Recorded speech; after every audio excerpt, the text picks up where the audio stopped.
Nós vamos dar início ao evento referente às doenças da pele. Participaremos, eu estou dividindo a mesa com o Dr. Fernando Antônio Gomes de Andrade, que é da Universidade Federal de Alagoas, e a gente vai falar sobre as principais afecções em dermatologia. Nós vamos ter esse evento hoje, e amanhã ainda temos mais um, e acho que a gente pode começar. Indiscutível. Basicamente, nós teremos 3 temas que são pertinentes, relacionados às afecções mais prevalentes em dermatologia, que são as farmacodermias, as piodermites, as urticárias extensas, e teremos uma introdução básica do representante da Comissão Nacional de Bioético Jovem, Zeus Tristão dos Santos.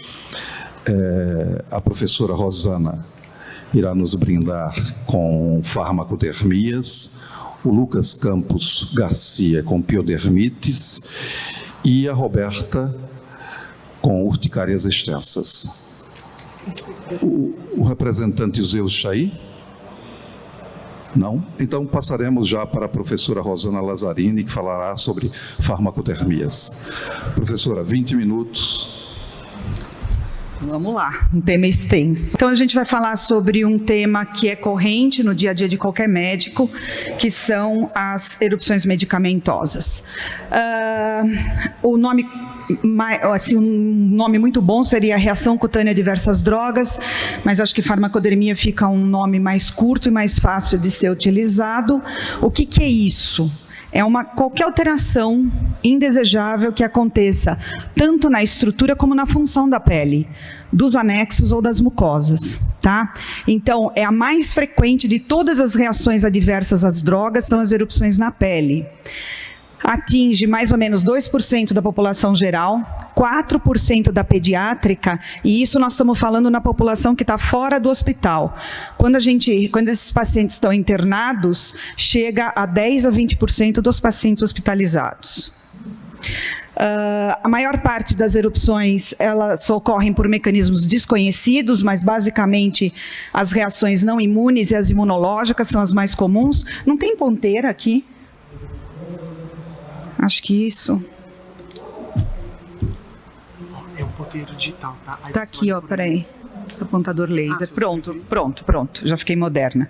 As reações não imunes e as reações imunes. Vamos ver um pouquinho a respeito de cada uma. Quais são as não imunes? As não imunes são aquelas reações previsíveis que vêm até muitas delas escritas em bulas, como toxicidade, superdosagem, mas eu queria chamar a atenção para uma reação importante, que são as drogas que pioram uma doença pré-existente da pele, e aqui eu coloquei uma reação clássica, que é o lítio piorando a psoríase.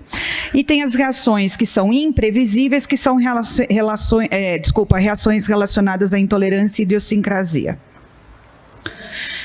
As reações imunológicas são aquelas clássicas que a gente aprende na faculdade, então as reações tipo 1, 2, 3 e 4 de hipersensibilidade. A gente vai falar, a doutora Roberta depois vai falar especificamente sobre urticária, a reação tipo 4, que é uma reação bem comum da gente ver no dia a dia. Bom, a gente tem que ter claro na cabeça que qualquer remédio pode causar erupção medicamentosa, pode causar farmacodermia. Só que tem os campeões de audiência. Então, principalmente os anti-inflamatórios não hormonais, os antibióticos, os antiepiléticos, representam de 1 a 5% das drogas capazes de causar reação cutânea. E farmacodermia, a gente tem que pensar muito nesse leque de manifestações. Então, existem aquelas manifestações leves, que vão passar desapercebidas, que muitas vezes a gente não precisa nem retirar a medicação, até reações muito graves, que estão relacionadas até hospitalização e óbito. Então, aqui, algumas delas, não coloquei todas, isso é número extenso de reações, mas basicamente os exantemas, urticária, erupção física, nodoso, erupção acneiforme, e as graves que eu vou falar para vocês no final.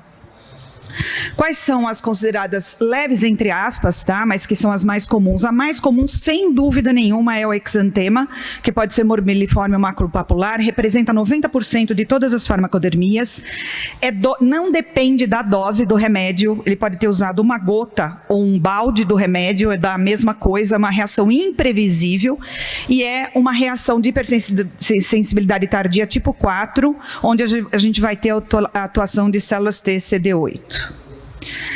Quais são as principais drogas? Antibióticos, basicamente, os anticonvulsivantes, os anti-inflamatórios não hormonais, e eu coloquei em outras drogas, mas o allopurinol é sempre culpado de várias reações. Então, o que é o exantema? É aquela coisa assim, levinha, vermelha, rosada, generalizada, simétrica, que se inicia normalmente no tronco, não face, no tronco e extremidades superiores, polpa mucosa, às vezes vem acompanhado de uma febre baixa e pode surgir, isso é extremamente importante para a gente conseguir fazer diagnóstico, do 4º ao 14º dia de início da droga ou depois que a droga foi suspensa. A MOX adora fazer isso. Tem evolução rápida, o máximo, o auge do quadro é em 2 dias e regride depois de 1 semana de retirada. Aqui alguns exemplos, esse aqui, por exemplo, é um paciente do consultório, foi pelo uso de terbinafina, um antifúngico, aqui por uma droga usada em tratamento de câncer, que é o imatinib. A gente precisa tratar isso? Depende. Às vezes não precisa nem suspender a droga, porque é um quadro leve, e o paciente não tem sintomas. Se ele estiver sintomático, às vezes um antihistamínico é um sintomático, ele não vai tratar o processo, ele ajuda o nosso paciente. Claro que sempre a gente pensa que suspender a droga é a melhor atitude, mas às vezes não é necessário. Qual que é o principal diagnóstico diferencial dos exantemas? Basicamente, os exantemas virais e a sífilis. A gente tem que pensar nessas duas possibilidades. Lembrando que sífilis não coça e a sífilis às vezes vem acompanhada de linfonodomegalia. Então a gente vai se valer dos outros sintomas associados, do tempo de instalação e eventualmente das sorologias para afastar as doenças virais. Só que tem um lembretezinho, o maior risco de ter exantema são os pacientes portadores de HIV e os transplantados de vários órgãos.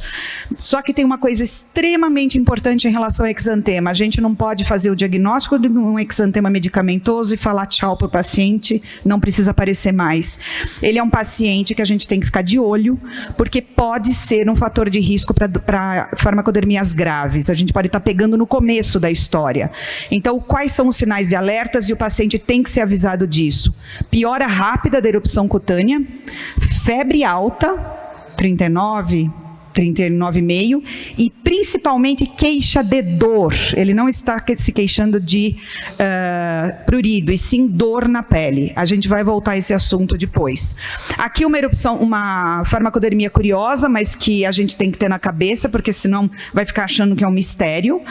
É a chamada erupção medicamentosa fixa. Essa erupção só é causada por remédio, então aparece, o indivíduo tem uma mancha, ele toma o remédio, aquela mancha fica mais eritematosa, inflamada, e depois, quando regride, fica uma mancha mais escura e assim vai indo.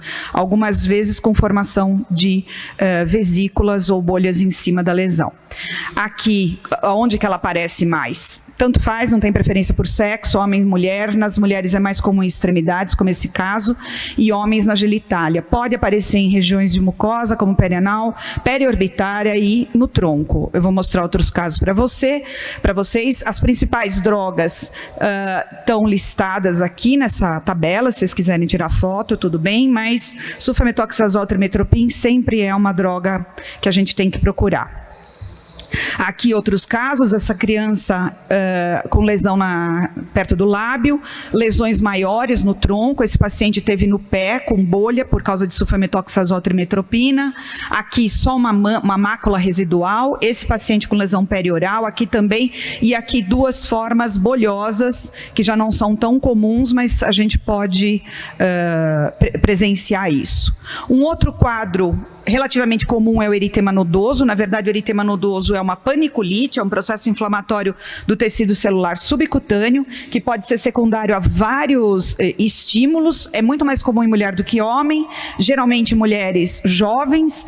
Muitos casos são por infecção, mas 15% por medicamento, incluindo os anticoncepcionais orais. Cuidado com suspensão disso, porque às vezes a gente é surpreendido com gravidez indesejada. Não se conhece bem a patogênese, mas o quadro clínico é muito típico. A gente vai ter nódulos e placas eritematosas dolorosas, de instalação repentina, e esse dado é extremamente importante para fazer diferencial. Elas acometem a porção anterior da perna. Se acometer porção anterior e posterior, ou subir para cima do joelho, é outro diagnóstico. Pode até ser uma paniculite, mas normalmente a causa é outra. Bilateral e simétrica, e em geral se resolve em 2 a 8 semanas. Aqui outros quadros de eritema nodoso, sempre muito doloroso, aqui também. O tratamento, apesar de eu estar falando de erupção medicamentosa, a gente tem que lembrar que para esse quadro não adianta corticoide, sim o ácido acetil salicílico, extremamente importante o repouso.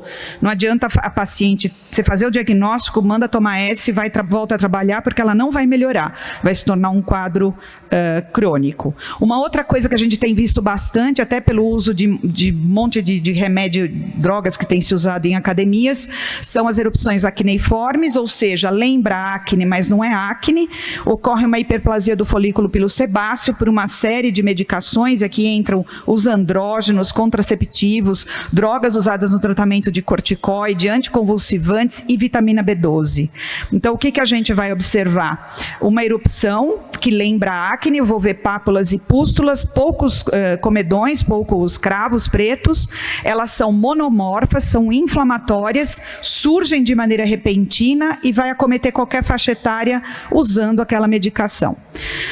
O tratamento de qualquer farmacodermia, o padrão ouro é retirar a droga causadora. Identificou, retira. O uso de algumas drogas é apenas sintomáticos, como eu frisei anteriormente.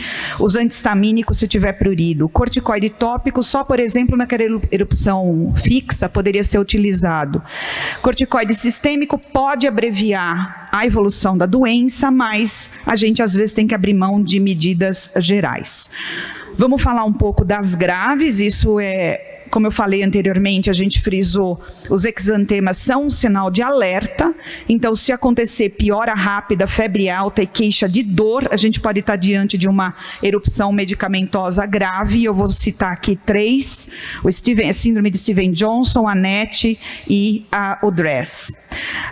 A síndrome de Stevens-Johnson é um quadro que permeia um pouco o eritema multiforme. Ele é mais grave porque aqui existe acometimento de mucosas, qualquer das mucosas. Ela é aguda e grave, surge de 4 a 28 dias depois do início da medicação ou após a suspensão da droga, tá? Se a droga tiver uma meia vida mais longa. Precisa de uma predisposição genética, existem características específicas do metabolismo da droga que contribuem para isso, e é uma reação de hipersensibilidade tardia tipo 4, como eu citei lá na frente. Então, a gente tem, aqui eu só coloquei para vocês fixarem o que é uma lesão em alvo. Então, a gente tem essa lesão que tem uma borda, no caso aqui é bolhoso, e tem um centro mais escurecido, às vezes com aspecto, com coloração violácea, e aí nós vamos ter as variações dessas lesões em alvo. Na síndrome de Stevens-Johnson, é típico as erosões da mucosa. Nos membros inferiores, às vezes aparecem com aspecto purpúrico, que pode assustar num primeiro momento, mas normalmente nos membros inferiores as lesões têm aspecto purpúrico por causa da estase, da posição. O sinal de Nikolsky é positivo. O que significa sinal de Nikolsky? A gente aperta a pele e vai descolar a epiderme. O descolamento da pele como um todo gira em torno de 10%. Em 10 a 30% tem febre e outros acometimentos sistêmicos, e a taxa de mortalidade aqui já começa a aparecer e gira em torno de 5%, geralmente por sepse. Drogas causadoras, vocês vão ver que eu vou citar junto, porque são as mesmas Steven Johnson NET. Então, de novo, antibióticos, anticonvulsivantes, analgésico, anti-inflamatório não hormonal e o halopurinol entra aqui de novo. Ele sempre é um suspeito. Então, o Steven Johnson aqui por carbamazepina, o paciente evoluiu depois de 2 semanas de uso da medicação. Vocês podem notar aqui a erupção acometendo a mucosa ocular e as lesões em alvo, só que aqui as lesões em alvo não são típicas, elas não fazem a borda, elas são mais achatadas e são eritematosas. E aqui a evolução do paciente depois da internação, aqui no caso o tratamento foi feito com corticoide sistêmico. Aqui sulfametoxazol trimetropina, desencadeando um quadro, foi usado para tratar acne, que não é uma droga que a gente usa para tratar acne. Nesse paciente ele desenvolveu um quadro, depois de 4 dias do início da medicação, comprometendo todas as mucosas, inclusive perianal, e aqui a gente pode observar uma lesão em alvo. Ela tem um alvo, ela tem essa bordinha mais eritematosa e o centro mais escuro, mas já é uma lesão mais plana. NET é uma variação, a necrólise epidérmica tóxica é uma variação do Steven Johnson. A gente às vezes vê quadros onde existe um overlap, as duas coisas se misturam, não consigo separar. Normalmente o NET a gente considera quando tem mais de 30% de descolamento da pele, tem acometimento de mucosa, pode ter, a gente na mistura, na confusão aqui, a gente pode encontrar algum alvo atípico, mas é um quadro muito mais grave, é considerado raro, só que a gente brinca que é raro, mas acontece, acompanhado de febre, dor de garganta, tosse e queimação ocular. Fácil de confundir com um processo infeccioso no início. Depois de 3 dias, mais ou menos, aparecem as lesões cutâneas e o grande problema da NET são as sequelas a longo prazo, que são graves. Aqui a taxa de mortalidade já gira em torno de 35%. Então, aqui uma paciente que tinha tomado penicilina e anti-inflamatório não hormonal 4 dias antes do início do processo, por causa de uma amidalite, não sabemos se era mesmo. Ela evoluiu com esse descolamento. Na verdade, se vocês forem prestar atenção, é um paciente que é um grande queimado. Então, os cuidados têm que ser os mesmos. São pacientes que vão ser tratados em UTI com uma equipe multidisciplinar e, em geral, isso é uma coisa muito interessante, em geral, 20 dias para melhorar. Então, desde o processo, desde que seja bem acompanhada, a paciente, depois de 20 dias, já acaba, o processo finda. As mesmas drogas do Steven Johnson também causam a NET, então a tabela é a mesma, tá? Sempre o anticonvulsivante, antibiótico é culpado. Então, sequelas tardias são um grande problema, principalmente as sequelas oculares, por causa de cicatrização. Então, cicatrização podendo levar à cegueira. A gente teve um caso assim na Santa Casa, onde o paciente teve cicatrização das pálpebras e aí não teve como reverter. Então, é super importante a participação aqui do especialista, chamar a oftalmologia para conseguir nos ajudar. A terceira reação, que é uma reação grave, também leva a óbito, envolve, claro, pele e envolvimento sistêmico, é considerado raro, mas não é tão incomum. Aqui um dado importante, se o familiar teve, os descendentes têm mais chance de ter por questões de metabolismo hepático e a taxa de mortalidade gira em torno de 10% a 20%. As principais drogas, sempre que a gente vê um DRES, a gente pensa em primeiro lugar nos antiepiléticos, principalmente os aromáticos, embora outros possam também ser culpados, e uma série, o halopurinol de novo aqui, sulfametoxazol trimetropina também está aqui, talidomida, sulfasalazina, enfim, uma série de medicamentos que podem desencadear isso. O tempo de evolução é super importante para a gente pensar nessa doença. 1 a 8 semanas depois que começou a droga, começou a tomar o remédio, e aí os sintomas são sintomas gerais e sinais gerais que também pode confundir. Febre, exantema maculopapular e, super importante, edema da face, edema das extremidades. Linfonodomegalia, olha se não parece um quadro infeccioso. Aumento de transaminases, alterações hematológicas, principalmente eosinofilia e presença de linfócitos atípicos, e pode haver comprometimento de outros órgãos. Então, aqui um quadro clássico com esse edema intenso da face, um exantema morbiliforme acometendo toda a pele, e aqui o mesmo paciente, nem parece a mesma pessoa, recebendo alta com a diminuição do edema. Crianças acometidas, então aqui o edema da pálpebra, o edema da face, o exantema, aqui o edema das extremidades e a presença do exantema maculopapular, e essa criança aqui com acometimento hepático, e a gente pode notar aqui a presença da icterícia, discretíssimo acometimento de mucosas. Outra criança por anticonvulsivante, também as duas outras também eram, edema da face intenso, edema de extremidades e o exantema. Tá? Quais são os critérios diagnósticos? Então, a presença da erupção cutânea, eosinofilia maior do que 1.500 por milímetro cúbico, e às vezes a gente pega essa eosinofilia no começo, então ela é discreta no decorrer dos dias, na repetição do hemograma você vai vendo isso subir. Não precisa ter as duas coisas, pode ser só eosinofilia ou presença de linfócitos atípicos, ou os dois juntos, e adenopatia generalizada, hepatite, que é o mais comum, mas pode ter nefrite ou pneumonite. Pior em idoso, e criança normalmente tem um prognóstico melhor, desde que a gente lembre de tirar a medicação.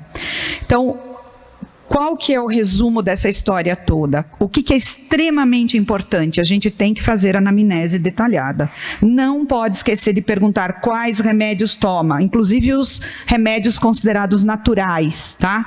O quadro clínico, junto, a gente vai conseguir fazer esse diagnóstico, pensar no tempo em que entrou, que a pessoa começou a tomar o remédio, e o tempo de início dos sintomas, e o aparecimento dessa dermatose. Investigar todas as drogas e pensar também em associação de medicamentos. Para isso, é super importante, a gente não consegue saber tudo, é super importante a gente ter uma base de dados acessível, então pensar no PubMed como uma base de dados, e aqui eu só coloquei uma fotinho de um livro, que é livrinho de cabeceira para muito dermato, que é um livro que traz todas as erupções medicamentosas, existe a versão online, num aplicativo, e ele tem o livro físico, e todo ano ele é atualizado com as novas drogas que aparece.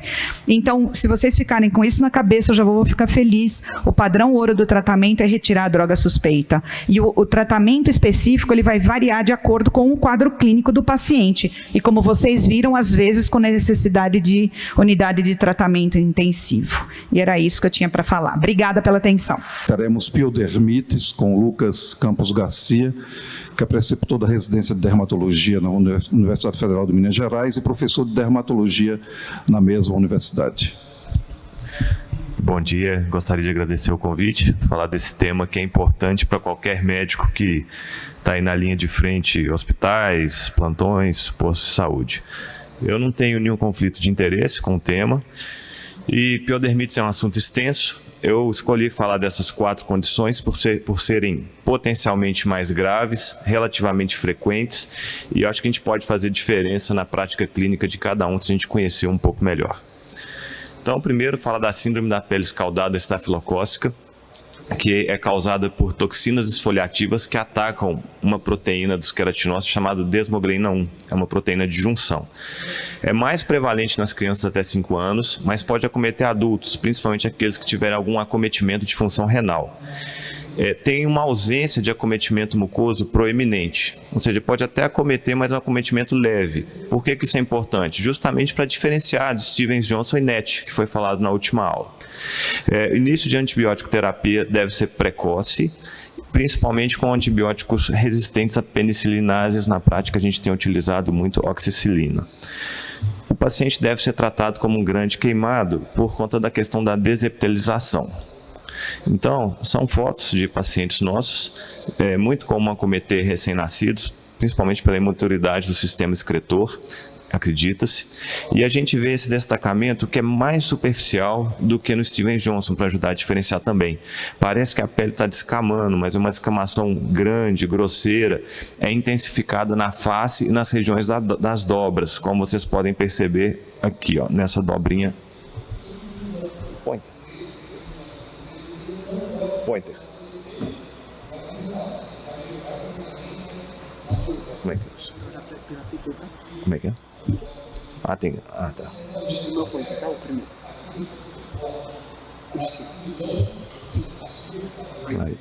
Então, aqui mostrando também, nessas dobrinhas, a descamação que fica bem visível para fazer esse diagnóstico. São quadros que, principalmente nos recém-nascidos, têm que ser tratados como sepse. De falar de celulite e erisipela é o dia a dia do médico, né? Então, para a gente ter uma celulite ou uma erisipela, geralmente a gente precisa de um comprometimento da barreira cutânea, do sistema imune e do sistema circulatório. Então, essa conjunção de fatores que vai predispor a celulite, por isso que ela é tão comum no membro inferior. Existe uma diferenciação teórica que a erisipela ela é mais superficial, por isso ela teria limites mais precisos ao exame físico, enquanto a celulite, por ser mais profunda, é mais mal delimitada. Muitos dermatologistas acham hoje que essa classificação ela é obsoleta, porque ela não impacta no tipo de tratamento e na prática clínica, às vezes é difícil diferenciar. O exame físico deve ser minucioso, especialmente para distinguir de trombose venosa profunda, e pode ser desafiador.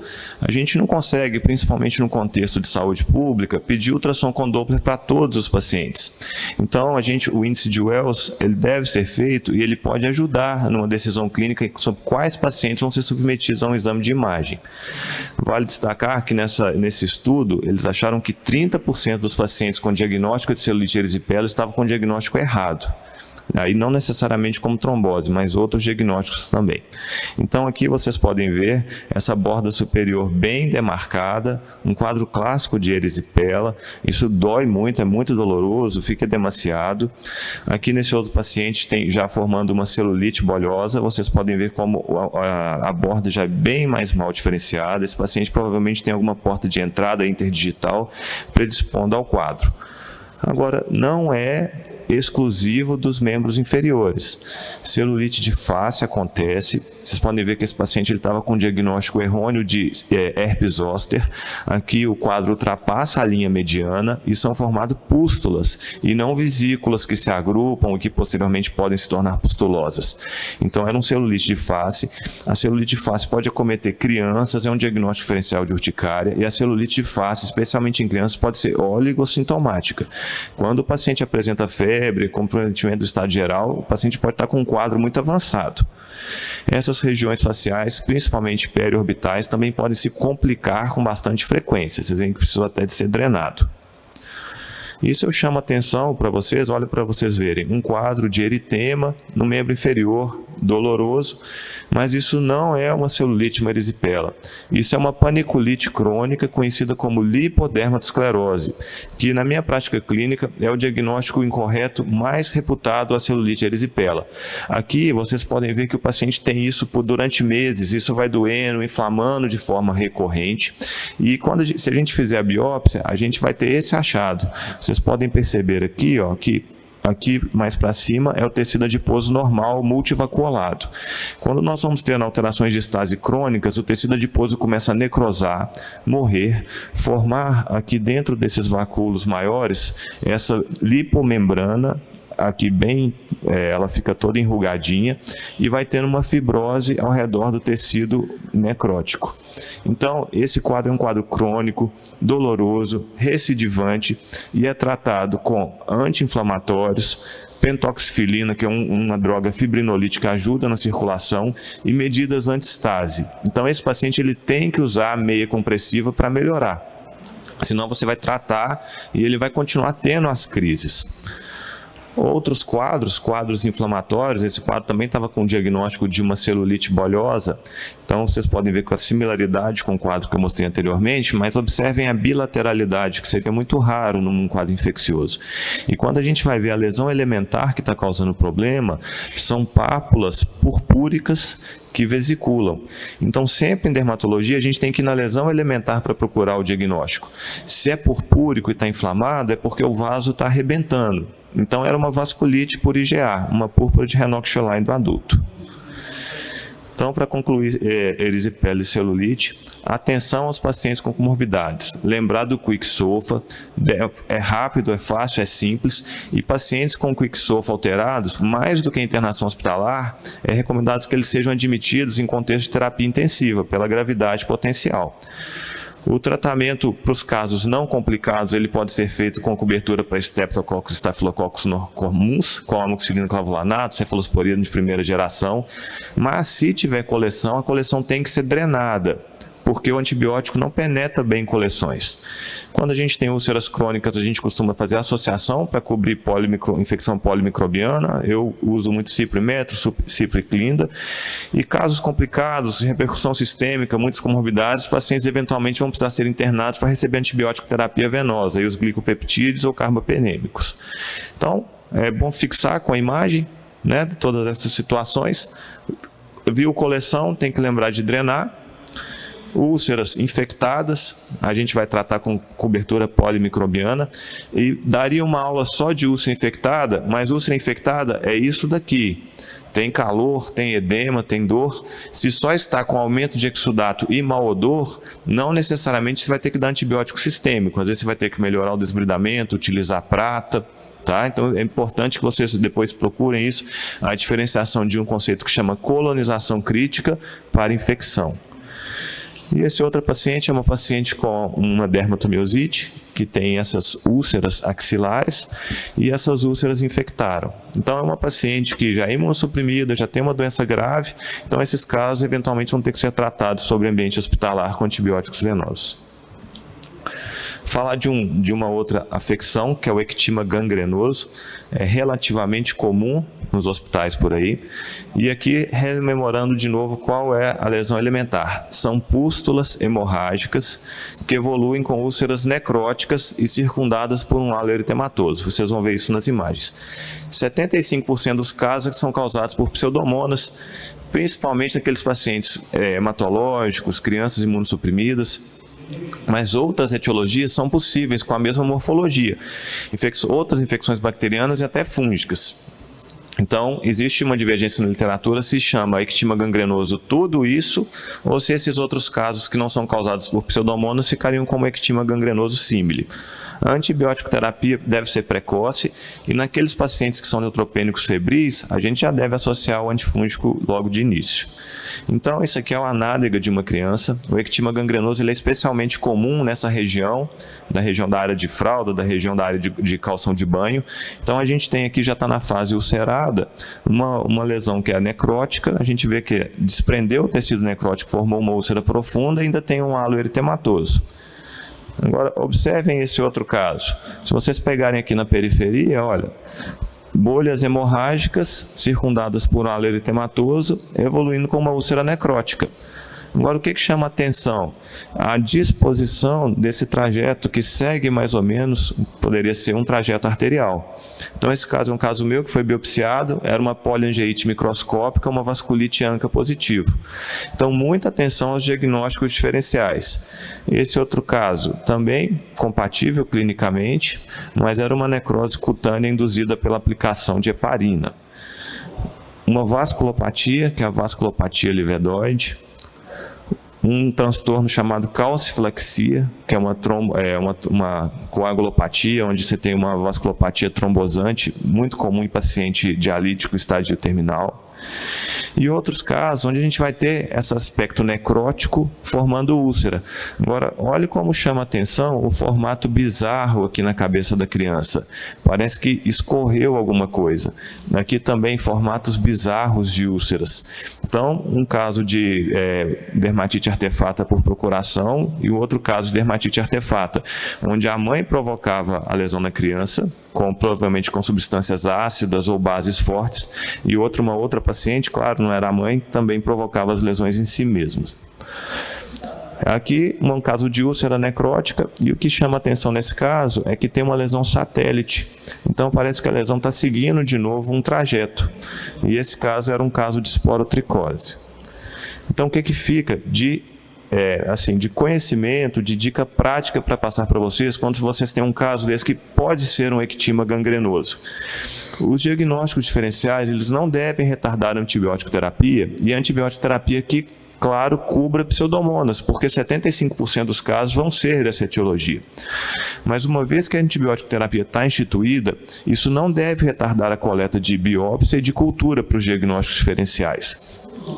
atenção à anamnese e o exame físico, especialmente aqueles casos que não estão evoluindo bem com a antibiótico terapia. E lembrar que a cultura, ela é tanto coletor dependente, depende de onde foi feita a coleta, quanto examinador dependente, quanto dependente do fragmento. Então, se uma cultura, uma biópsia veio negativa, pode ser necessário mais coletas. Por exemplo, aquele caso de esporotricose, foram necessárias 3 coletas para fechar o diagnóstico e achar o fungo.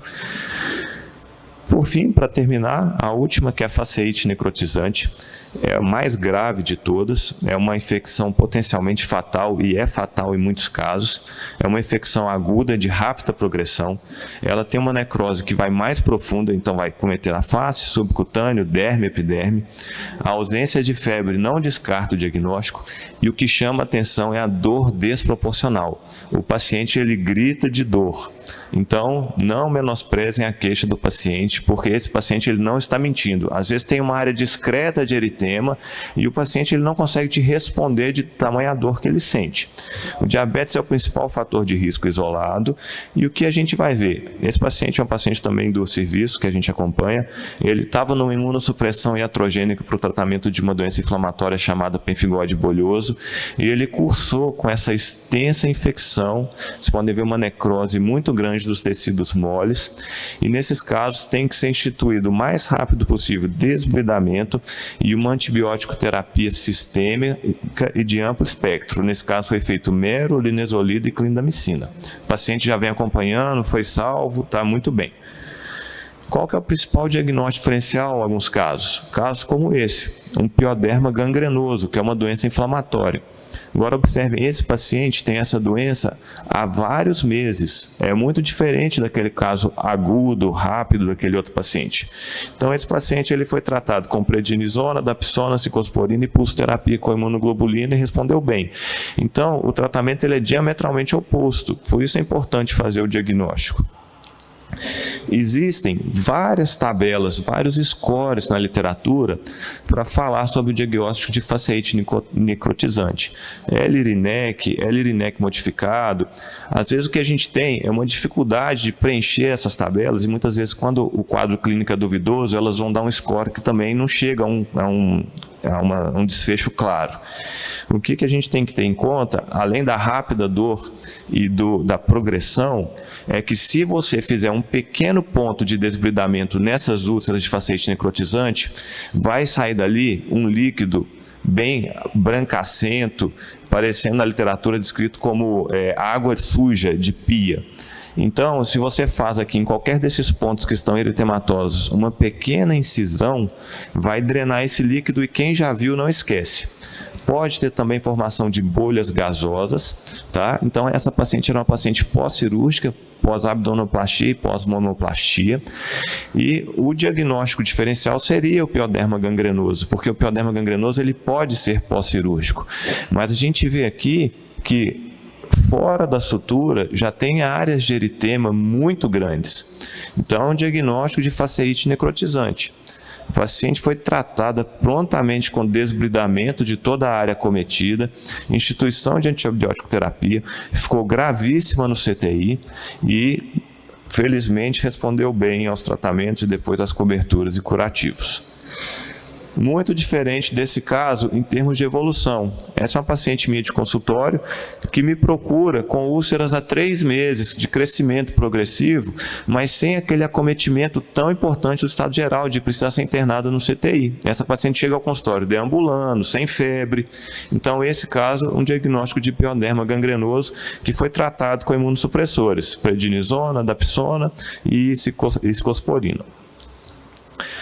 Então, só para a gente resumir os conhecimentos sobre faceite necrotizante, ela tem um grave comprometimento clínico laboratorial, e o dano renal agudo é visto com frequência. Bolhas e crepitações indicam um pior prognóstico, inclusive com um risco muito maior de mortalidade e amputação. E olha para vocês verem a importância do diagnóstico rápido. Se a gente demora, se há um atraso superior a 12 horas para fazer o desbridamento, é associado a um aumento importante de mortalidade. Então é preciso assim que haja uma agilidade do médico que presta o primeiro atendimento, haja um trabalho em equipe com o pessoal da cirurgia e que haja também uma coragem, porque não é fácil você pegar um paciente como esse que às vezes tem uma lesão que é incipiente e fazer um desbridamento agressivo que precisa ser feito para salvar a vida desse paciente. São várias as combinações de antibióticos que são possíveis e descritas na literatura. Eu recomendo esse artigo dos Anais Brasileiros de Dermatologia, estão aqui resumidos os principais esquemas terapêuticos recomendados.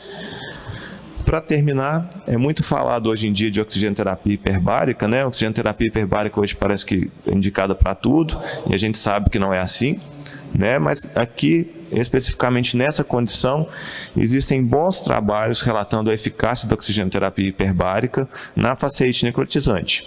Então, a gente tem uma revisão sistemática, uma meta-análise, mostrando uma diferença de mortalidade, vocês vão ver uma redução de 15% da mortalidade, num trabalho que era grande, que avaliou mais de 5.000 pacientes. Então, ela pode atuar reduzindo a área afetada e melhorando a delimitação daquele tecido que está necrosado, para ficar mais fácil para o cirurgião intervir e realizar o desbridamento. Então, era isso a aula de hoje. Obrigado. Nosso terceiro palestrante do dia, a doutora Roberta Buense, ela é da Clínica de Dermatologia da Santa Casa de São Paulo, e ela vai falar para a gente a respeito de urticárias. Obrigada, Bom dia Roberta. a todos. Obrigada, Rosana. Muito obrigada. Agradeço o convite à coordenação. E vamos falar sobre urticária extensa e associado ou não ao angioedema. Bom, meus conflitos em relação a essa aula. Falamos então de urticária extensa e que pode ser associada ou não ao angioedema. Então, o que é a urticária? A urticária é uma doença caracterizada pelo aparecimento de urticas. Então, eu acho que o principal daqui, a Rosana mostrou bastante dermatose, com tudo vermelho, né? Confunde bastante, mas assim, a lesão elementar da urticária, ela é simples. Ela é uma urtica, é uma lesão elevada, edematosa e extremamente pruriginosa. Então, se for... é aqui, né? Se nós pudéssemos, assim, aqui esquematizado num corte, esse edema ocorre na derme superficial. Então, ocorre uma vasodilatação transitória desses vasos com exudação do líquido, e isso você enxerga o quê? Inchado e vermelho pela vasodilatação. E esses mediadores que estão presentes nesse transudato vão ali na terminação nervosa livre, no receptor de H1 e vai causar prurido. Então, a urtica sempre é uma lesão eritêmato, edematosa, extremamente pruriginosa e fugaz. O que quer dizer fugaz? Em até 24 horas, aquela lesão desaparece. Então, apareceu aqui, coçou, hoje à noite já não vai estar aqui, amanhã já aparece aqui. E assim vai o surto, né? O quadro clínico vai se perpetuando. Isso seria urticária. E o angioedema? O angioedema é exatamente o mesmo processo, mas essa vasodilatação e essa transsudação dos líquidos ocorre mais para baixo, na derme profunda, no tecido subcutâneo e atingindo algumas mucosas.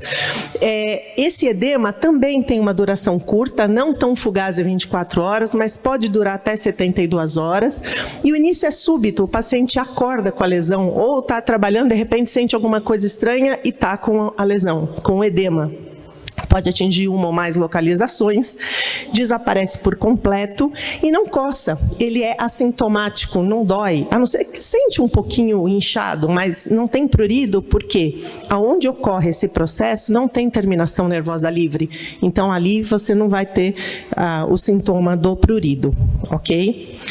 Muito bem, a distribuição, 50% das urticárias se apresenta apenas com urticas, 40% urticas associado ao angedema e apenas 10% apenas o angedema. Só para lembrar, o mediador de tudo isso, da urticária associada ao angedema, é a histamina. Ocorre uma ativação, então, do mastócito por vários processos, vários estímulos, e com a liberação desses mediadores, onde o principal é a histamina, ocorre, então, essa vasodilatação e a transsudação dos líquidos, como eu já comentei, causando o edema. É importante para o tratamento, só por isso a gente vai lá para trás na patogênese. E o angedema sozinho, o angedema isolado? O mediador é a bradicinina, participação do sistema de contato, do fibrinolítico e do sistema complemento. Então, a participação desses três na patogênese que vai causar o angedema isolado. Isso também é importante para o tratamento, tá? A classificação clínica se faz através de tempo.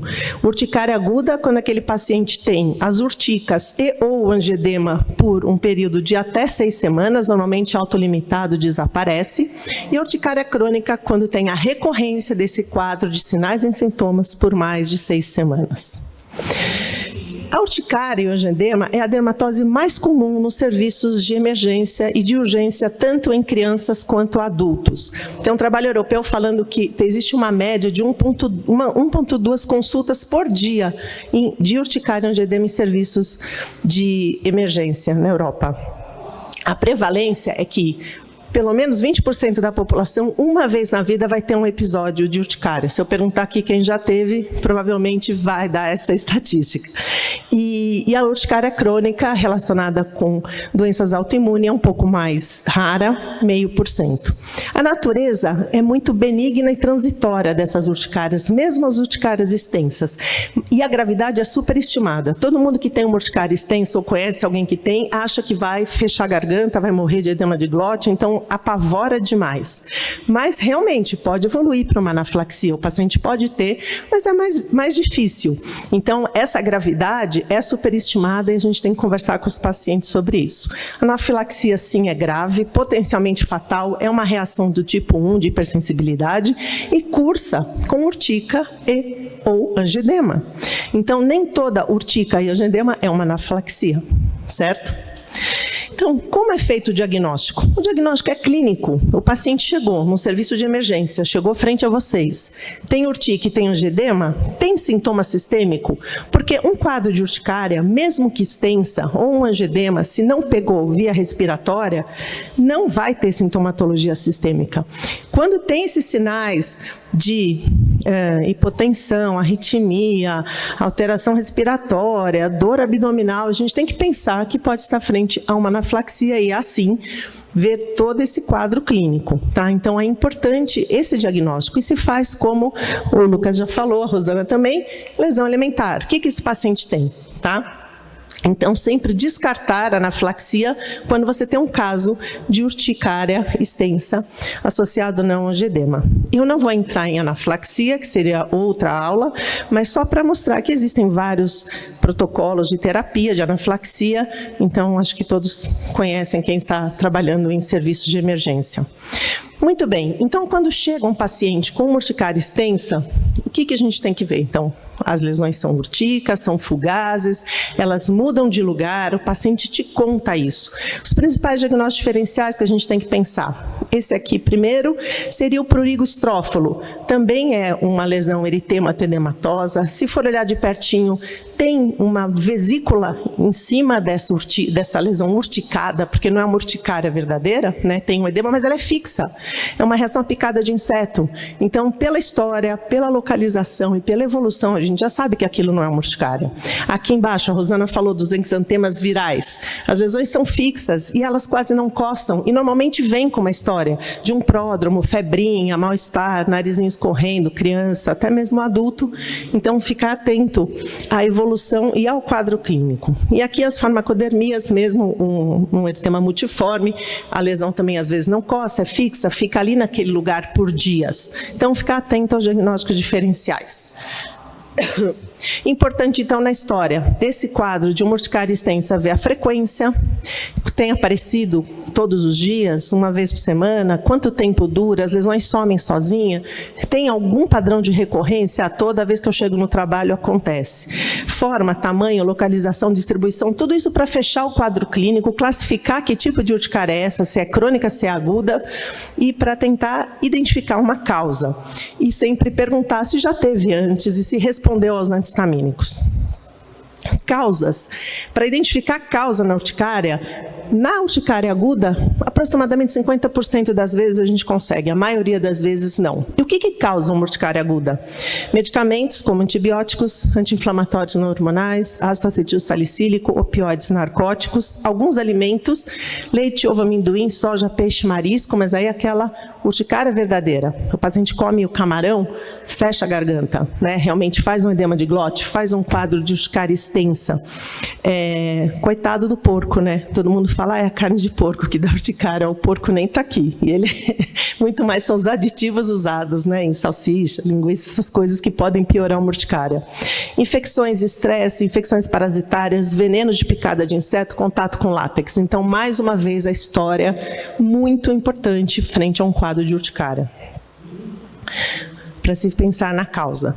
E muito bem, o que a gente faz? Se é um quadro, mesmo extenso, com angedema ou não, a grande maioria das vezes, o principal mediador é a histamina, a primeira linha de tratamento é com antihistamínico. A recomendação do consenso internacional é o antihistamínico de segunda geração, então não é mais para dar... Pode falar o nome comercial? Pode, né? Fenergan... acho que não tem problema, né? Então não se trata mais com hidroxizine, com Fenergan, nada disso, urticária. Urticária a gente trata com antihistamínico de segunda geração. Bilastina, fexofenadina, desloratadina, qual que é do Rize? Me fugiu. Levocetirizina, tá?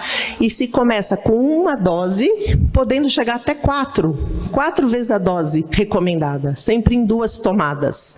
Então, seria a primeira linha de tratamento. Claro, se esse paciente está nesse serviço de emergência, com urticária muito extensa e um angedema muito importante, muito grave, então podemos associar também o corticoide, a metilprednisolona ou prednisona, tá? Muito bem, esse paciente não precisa ficar em observação, ele não tem que ficar lá. Se você já medicou, você vai dar alta para esse paciente, porque não tem uma gravidade, desde que você tenha certeza do seu diagnóstico. Então, orienta evitando os fatores desencadeantes e agravantes, se pela história você identificou algum, suspende os medicamentos que ele possa tomar de anti-inflamatório não hormonal, não tem necessidade de suspender nada da dieta. Tá? A dieta não tem nada a ver com isso. Muito bem, orienta para casa antihistamínico. Se for um caso de urticária aguda, que vocês pela história entendem que foi uma urticária aguda, 15 dias de antihistamínico de segunda geração. 1 comprimido ou 2 comprimidos, um de 12 em 12, é isso que ele vai tomar. Num caso de uma urticária crônica que está reagudizando, você vai manter, no mínimo, 2 antihistamínicos de segunda geração por dia, por um tempo maior, e indicar o segmento com o especialista, com o dermatologista. Se tiver, nesse momento ainda, um angedema com uma manifestação grande, então pode ir para casa com 5 a 10 dias de corticoide, 20 mg dia de prednisona, não precisa mais que isso, ok? E o angedema isolado? O angedema isolado também pode aparecer. 10% das vezes só ele se manifesta, mas ele causa bastante problema de diagnóstico diferencial e de conduta também. Quais são os principais diferenciais? Aqui a celulite, o Dr. Lucas já mostrou. A diferença é que tem sinais flogísticos, é uma infecção de pele. Então, aquele local de edema vai estar com eritema, calor, rubor, dor. Então, é um principal diagnóstico diferencial. Lembra que o angedema, ele só é um edema lá profundo? Não dói, não vai estar vermelho, você não enxerga a vasodilatação. Tá? A síndrome de Merkelson-Rosenthal, que é a paralisia do trigêmeo, de um ramo do trigêmeo, então o paciente vai ter paralisia facial associado com angedema. Então tem a história, o exame físico, a língua, a aplicata, tudo isso faz parte de um quadro que você diferencia de um angedema isolado. E até o linfedema, que, como aqui nesse exemplo do pé esquerdo do paciente, que é um quadro crônico, que não tem uma instalação aguda, repentina. Um angedema, pum, aparece, assusta, e o paciente sai correndo e acha que vai fechar a garganta e vai aparecer no pronto-socorro.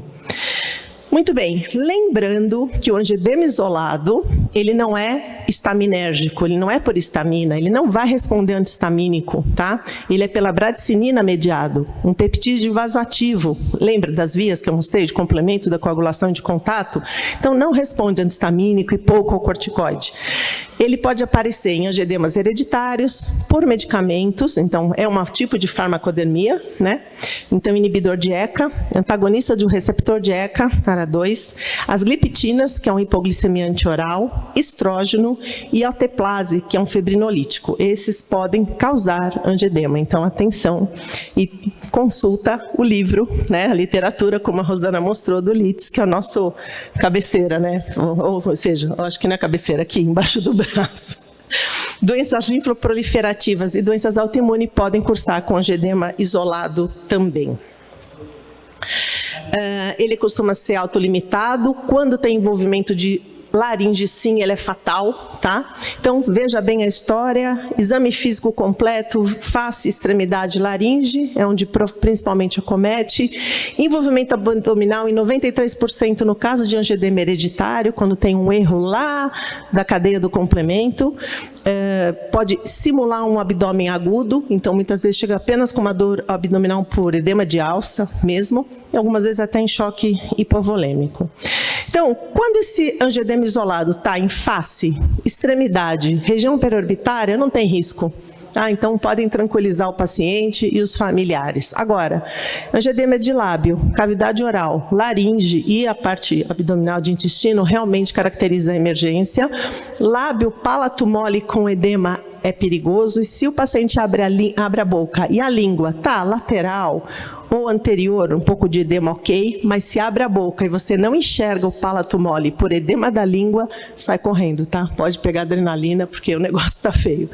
E quando tem o comprometimento de laringe, pode ser fatal. Como se trata?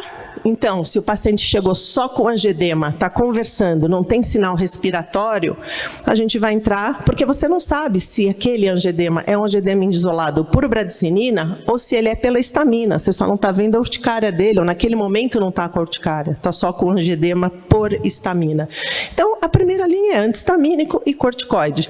E aí você vai numa anamnese dirigida, está tomando algum remédio, tem alguma doença associada, vai tentando achar na história se isso explicaria ou te direciona. E você vai observar esse paciente. Se ele chega com sintoma respiratório, sim, com acometimento de via aérea superior, você vai para adrenalina, 0,2, 0,5 ml cada 5 minutos, intramuscular. Antigamente a gente aprendeu como subcutâneo, hoje em dia a gente faz intramuscular, porque tem uma maior biodisponibilidade, né, no sangue, então, por absorção, então é intramuscular que a gente faz adrenalina, e vai avaliando cada 30 minutos. Óbvio que se tiver um grande comprometimento de via aérea, medida de suporte, acho que todos conhecem, né, levar extremidade, oxigênio, muitas vezes intubação, acesso venoso, etc. Muito bem. 30 minutos, respondeu, melhorou, o paciente está bem, só vai ficar em observação e vai embora acompanhar com o dermatologista, tentar descobrir a causa, porque é por histamina, tem alguma coisa ali de hipersensibilidade, tá?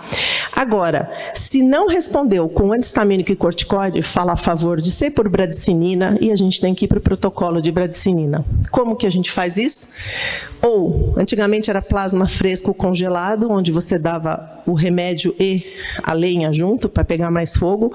Hoje em dia, a gente tem disponível o concentrado de inibidor da seomisterase, que você pode fazer e repetir depois de 1 hora, ou icatibant, que é um bloqueador de receptor de bradicinina. Você também pode utilizar.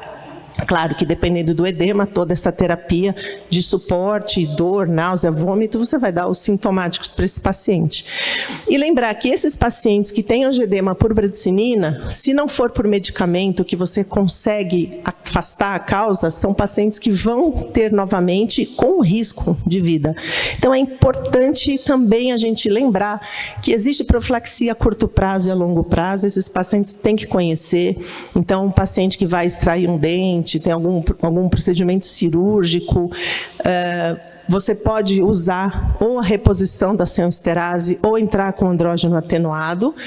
E normalmente a gente usa o danazol 5 dias antes do procedimento e mantém 3 dias depois e suspende. E a longo prazo, se ele tem angioedemas com risco de vida, com acometimento de laringe, você vai pesar a qualidade de vida, porque esses antiandrógenos vão acabar dando virilização, irregularidade menstrual, dislipidemia, mas em alguns casos a gente tem que fazer essa introdução dessa profilaxia a longo prazo.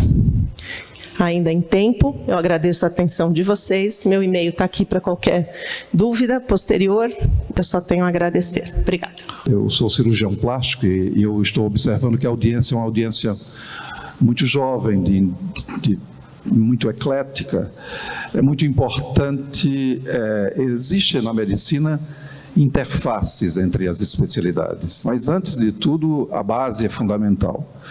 Eu observo que existem temas que são sentinelas e que vocês que estão aí têm fundamental referência para estarem estudando. Eu enumerei alguns temas sentinelas que eu crio condições nos meus alunos para que eles estudem. Primeiro, a cicatrização. Cicatrização é fundamental. Estudar a pele, que é essa base do processo da cicatrização, porque a pele cria um modelo experimental muito visível do processo da cicatrização. A inflamação. Todos os temas aqui teve uma relação com a inflamação. O conceito de infecção, que muitos ficam muito solto, é muito importante, porque você só trata a necrólise epidérmica tóxica, a fascite necrotizante, as urticárias, tendo esses temas sentinelas como domínio. Por isso que é crucial essa interface e conhecer para reconhecer. Você só pode ter uma referência médica se você tiver essa base, porque é importante que o curso médico tem que ser teórico também, né? E é importante vocês relacionarem que sem teoria não funciona. É impressionante que com pouca teoria você pode exercer a medicina, mas também não fica impressionado pelo fato de fazer tão mal. Agora vamos pedir que vocês sejam objetivos com relação às perguntas. Quem tiver a pergunta, levanta e, por favor, nós teremos condições de proporcionar o microfone. Pode acender a luz da sala? Que a gente... Não? Fê, que a gente não enxerga as pessoas. Fala. Alô, bom dia. Fala seu nome. Bom dia, prazer. Meu nome é Enzo, eu sou médico também, formado pela Santa Casa também. Fico muito feliz pela presença dos profissionais da Santa Casa representando. Muito obrigado pela aula. Eu gostaria de perguntar como é que é a característica da dor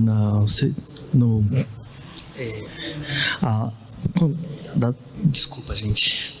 Eu gostaria de saber como é que é a característica para o sinal de alarme na dor da NET?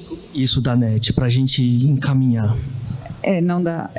Não, é necrólise epidérmica tóxica? Isso. Quando o paciente, geralmente, vocês falaram que o paciente não sente dor, né? Mas quando ele sente dor, a gente teria que, já seria um sinal de alarme. Gostaria de saber como é que é essa característica da dor. Então, na verdade, o que você vai ver um paciente eritematoso, com exantema, e ao invés de ele falar para você que ele está coçando, ele fala que dói. Não tem uma característica específica.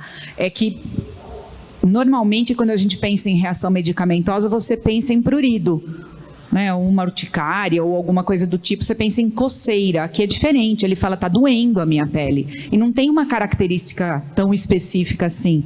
Não sei se na faceite é diferente, é uma dor muito intensa, né? O que chama atenção, acho que igual a Rosana falou, só a presença de dor no caso de um exantema já é problemático, porque os casos que não são complicados, geralmente eles vão ter dor nenhuma. E o que o paciente com a NET inicial fala é que dói só de olhar, então ele não te deixa tocar também. Então a pele está queimando, pode ser uma queimação, pode ser uma dor à palpação, mas o principal é que o paciente fica muito incomodado, não é uma coisa que ele te fala casualmente. Ele fala, minha pele está doendo, então é uma queixa geralmente que é espontânea, né, Rosana, nesse caso. E a gente tem que sempre tentar perguntar, quando a gente vê uma reação dessas, uma das primeiras perguntas que tem que vir na nossa cabeça é, você tem coceira? Porque se não coça, ou vai ter dor, ou você tem que pensar em outro diagnóstico. Por exemplo, sífilis. A sífilis secundária também cursa com exantema, só que ele não tem prurido, não tem dor, é totalmente assintomático. Então, a anamnese aí vai te guiar ao que você vai fazer. Acho que é isso. Deu? Esclareceu? Obrigada. Mais alguém? Gente, pergunta. Aproveitando então, né, a gente tem um livro de referência que chama Bolonha, né, que é da Jean Bolonha, e ela fala que no Steven Johnson e NET, antes de destacar, porque você tem um destacamento epidérmico, a pele fica com um aspecto extra crispy. Então fica como um frango que está frito, que vai, assim, dando um pouco de edema, assim. Então isso também é importante. Extra crispy, como se tivesse então, assim, é uma dica dela e que eu acho que ajuda quando a pele tá estranha, porque ela vai destacar. Então ela começa então ela começa a ter meio que um edema epidérmico, não é aquele edema da urticária, é um edema muito discreto que dá aquele aspecto ondulado para a pele. Na verdade, o que vai acontecer é uma necrose, né? Então ela descola. E a importância, por exemplo, quando a gente vai estudar fisiopatologia, de onde é esse descolamento? Porque na NET e no Steven Johnson, esse destacamento é entre a epiderme e a derme. E quando a gente pega, por exemplo, a síndrome da pele escaldada estafilocócica, é nas porções superiores da epiderme. Então, quanto mais baixo, quanto mais destaca da epiderme, mais grave é o comprometimento do paciente, porque ele tem menos barreira. Então, a importância da camada basal, da membrana basal, para proteger o nosso organismo. O paciente vai perder muito mais fluido, perder muito mais eletrólito, ter mais dificuldade de controle térmico, ficar mais exposto à infecção secundária quando esse destacamento é mais baixo. Então, assim, entender essa fisiopatologia ajuda a entender por que esse paciente tem que ser tratado como um grande queimado, né, Rosana? E aí entra tudo, né? Curativo, entra manejo de dor, né? Cabe uma aula inteira só sobre o tratamento. É bem extenso, mas basicamente ter na cabeça que é um paciente para unidade de terapia intensiva e, se possível, unidade de queimados. E é multidisciplinar. O oftalmologista tem que vir todo mundo junto. Eu acho que a gente tem um trauma muito grande com essa questão da sequela ocular, porque a gente viu mais de um caso onde você tem simbléfaro, cicatriza a pálpebra e o paciente perde a visão. E mesmo cicatrização da pálpebra com as estruturas do olho. Então, a participação do oftalmo e muitas vezes do pessoal endoscopista que trabalha nessa área é extremamente importante para você ver o que está acontecendo internamente também. Do mesmo jeito que cicatriza o olho, você pode ter cicatrização da cavidade oral, da gengiva, você pode ter cicatrização de esôfago, cicatrização para sempre, efetiva. E continuar acompanhando esses pacientes, porque a mortalidade continua aumentando durante mais de um ano. E, inclusive, acompanhamento psiquiátrico, porque esses pacientes têm tanto impacto na vida deles que muitos desenvolvem ideação suicida pelo sofrimento do quadro agudo. E lembrar no exame físico também que é o sinal de Nikolsky, que é pegar uma gaze, arrastar na pele do paciente, e quando o paciente está para desenvolver o Steven Johnson e NET começando o quadro, a pele vai destacar, a exemplo do que acontece no pênfico. Então, é uma patologia onde o sinal de Nikolsky é positivo, porque ajuda a fazer o diagnóstico do caso. A gente vê muito paciente com um diagnóstico equivocado também. Eu tive recentemente um paciente adulto com uma varicela grave, uma catapora, que estava sendo diagnosticado e tratado como Steven Johnson.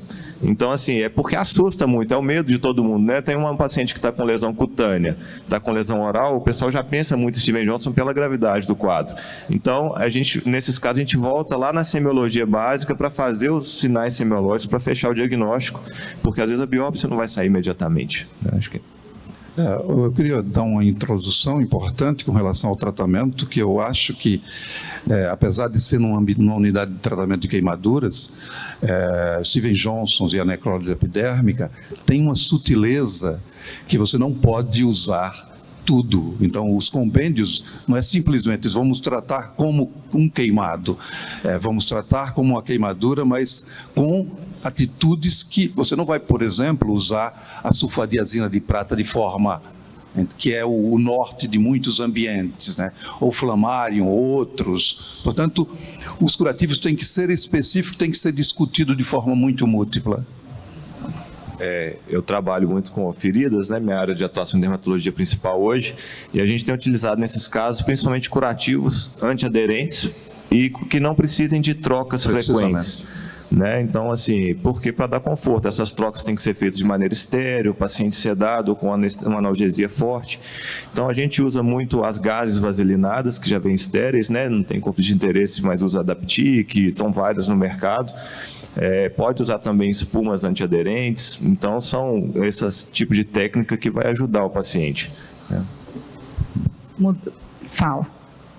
Olá, meu nome é Daniele, gostaria de agradecer aí pela aula, acho que vão ser temas que vão nos ajudar bastante aí no dia a dia.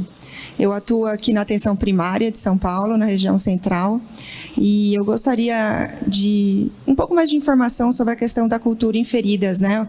Recentemente a gente recebeu um comunicado aí da Secretaria que era para minimizar e realmente escolher muito bem quais seriam os casos, né, de realizar a cultura. Então, e você falou aí na questão dos critérios críticos, não sei o que seria, eu não tenho conhecimento, e aí eu gostaria de saber um pouquinho mais sobre, que eu acho que é um assunto que a gente utiliza muito aí no dia a dia da atenção primária. Obrigada. Perfeito, obrigado pela pergunta. A cultura em feridas crônicas, ela tem, na literatura mundial, caído em desuso. Porque as feridas crônicas, elas são cronicamente colonizadas. Então, você vai ter ali uma gama de bactérias colonizando aquela ferida, e quando ela tem uma infecção, muito provavelmente você não vai conseguir identificar qual é o patógeno. E, além disso, quando a gente faz a cultura e vem um antibiograma, não costuma ter uma correlação do que vem no antibiograma e da resposta clínica. Por exemplo, às vezes vem uma bactéria resistente a diversos antimicrobianos. Você dá uma ciprofloxacina e o paciente melhora rapidamente. Se você vai coletar, se você opta, não, eu quero coletar, faz parte do protocolo do meu serviço, tem uma técnica que chama técnica de Levine, que é pegar o swab, procurar a área da úlcera que está menos com esfacelo, a área da úlcera que teve o tecido de granulação mais limpo, e rotacionar ele naquela área durante 30 segundos. Seria a técnica que poderia ter maior desempenho. Mas mesmo assim, hoje em dia, assim, a gente tem pedido muito pouco. Acho que respondeu, tá claro? Eu quero fazer uma pergunta para a Roberta. Quando você atende, que é muito comum a gente atender casos de urticária em pronto-socorro, aí você faz o atendimento, a medicação lá na emergência e depois. Tá bom isso? Porque ele vai voltar com nova crise de urticária, que é o que mais acontece, né? Faz o quê? Como é que orienta esse paciente? Se é uma urticária aguda, normalmente autolimitada e foi, sei lá, uma sinusite, ou foi a bactéria, ou foi o antibiótico, ou os dois juntos, a gente não sabe. Normalmente, tem que sair com uma prescrição. A gente costuma não ver, né? Então, o paciente toma lá o corticóide endovenoso, faz o antihistamínico intramuscular, e depois ceda, né, o paciente. Ceda muito. E ele não. Então, assim, tem que ir para casa, se for uma urticária aguda, pelo menos 15 dias de antihistamínico e de preferência de segunda geração. Quem é mais acometido são adultos jovens, adolescentes, e se você der antihistamínico de primeira geração, vai sedar, vai atrapalhar o sono, o paciente parece estar de ressaca no dia seguinte, e então o ideal é que tome de segunda geração. E se for uma urticária crônica, que realmente já vem, e o paciente vai todo mês para o pronto-socorro, deve sair com um tempo maior de prescrição de antihistamínico, muitas vezes com dose dobrada, e a recomendação de procurar o dermatologista especialista. E uma outra coisa que eu queria chamar a atenção é em relação ao desaparecimento das lesões. Muitas vezes a gente medica o paciente e acha que tudo se resolveu. Aí ele vai para casa tomando antihistamínico, aparece meia dúzia de lesões, ele corre no pronto-socorro de novo. Então, eu acho que é uma coisa que tem que orientar é que, mesmo tomando a medicação, ele não vai ter o desaparecimento completo das lesões. O que eu explico tanto para os residentes, então, se o Enzo foi nosso aluno, já me ouviu falar isso 500 vezes, que está sentado ali. Eu falo para o paciente, também para os residentes, é uma fogueira? Eu explico assim, porque senão o paciente tem urtica hoje, ele toma um antistamínico. Amanhã não tem mais, ele não toma. Daqui 2 dias ele toma de novo. Então eu falo assim, a urticária, alguém riscou o fósforo. Eu não sei se é autolimitada, se é uma urticária crônica, que tem relação com autoimunidade. O que interessa é que pegou um fogo ali, a fogueira acendeu. E aí, existe aquele limiar clínico. Então, você toma antistamínico, o fogo abaixa, mas a brasinha não apagou. Então, clinicamente, você não vê mais. E não tem um biomarcador que você mede e fala, olha lá, está acesa essa fogueira ou não, apagou a fogueira. Você tem que ir dando antistamínico e tirando aos poucos. No caso de urticária crônica, é isso que acontece. Toma 3 dias, diminui, para o remédio, daqui 4, 5 dias tem lesão de novo. E isso vai e volta para pronto-socorro, atrapalha trabalho. E aí tem toda a implicação social da vida desse paciente, né? E custo também. Sim. Então, tudo isso é implicado. Então, se o paciente sabe que aquilo é uma fogueira, ele tem que apagar a fogueira. E quem vai falar que apagou a fogueira é o especialista, não tem jeito. Mantenha a medicação, tá? Mais alguma coisa, gente?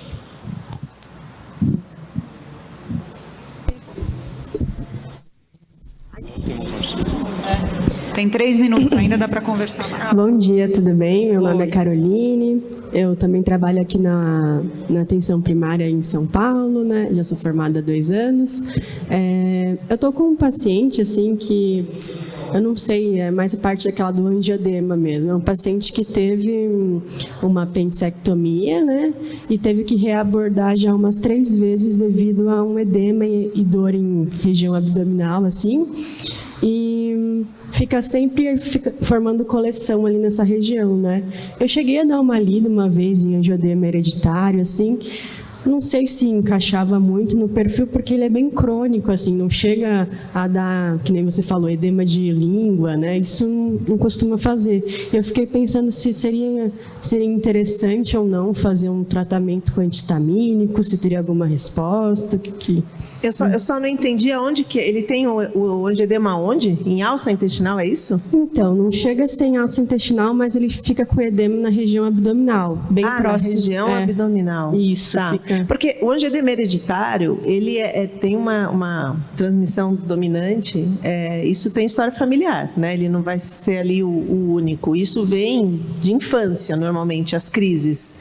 Então, eu penso muito mais num angioedema adquirido, se for um angioedema. Tá? Mas eu não sei se eu vou conseguir te ajudar assim, sem conhecer a história direitinho do paciente. Se quiser depois, você anotou meu e-mail, quiser conversar comigo, depois você me passa direitinho o caso, se eu conseguir, eu posso te orientar melhor. Tá? Eu precisava de um pouquinho mais de detalhe para entender o que está acontecendo. Mas eu acho que angioedema hereditário não, talvez um angioedema adquirido e medicamentoso. A primeira coisa que tem que pensar é medicamentoso. Os inibidores de ECA, da ECA, enalapril, captopril, eles podem fazer angioedema adquirido, assim, 1 ano depois de uso. Então, eu não sei se a gente pede para trocar a medicação e, às vezes, o posto de saúde, o colega troca de enalapril para captopril. Precisa trocar a classe, precisa tirar o inibidor de ECA. Então, tem que sempre pensar nas medicações usadas. Ou todo nesse quadro, quanto de anti-inflamatório e tudo isso ele está tomando. Dipirona é outra que é rainha para fazer angioedema adquirido, tá? Depois, se você quiser, conversa aqui comigo, eu te passo o meu contato, tá bom? Tá bom, obrigada. Eu que agradeço. Algo mais? Alguém quer fazer mais algum comentário? Quer comentar alguma coisa? Então, acho que a gente podia encerrar, agradecer a presença de todos, eu espero que tenha sido útil para vocês. Acho que, de repente, surgiria até temas. Amanhã a gente vai ter mais um bloco de dermatologia, que vai falar de câncer da pele e hanseníase, que acho que vai ser bem interessante. E é isso. Obrigada, gente.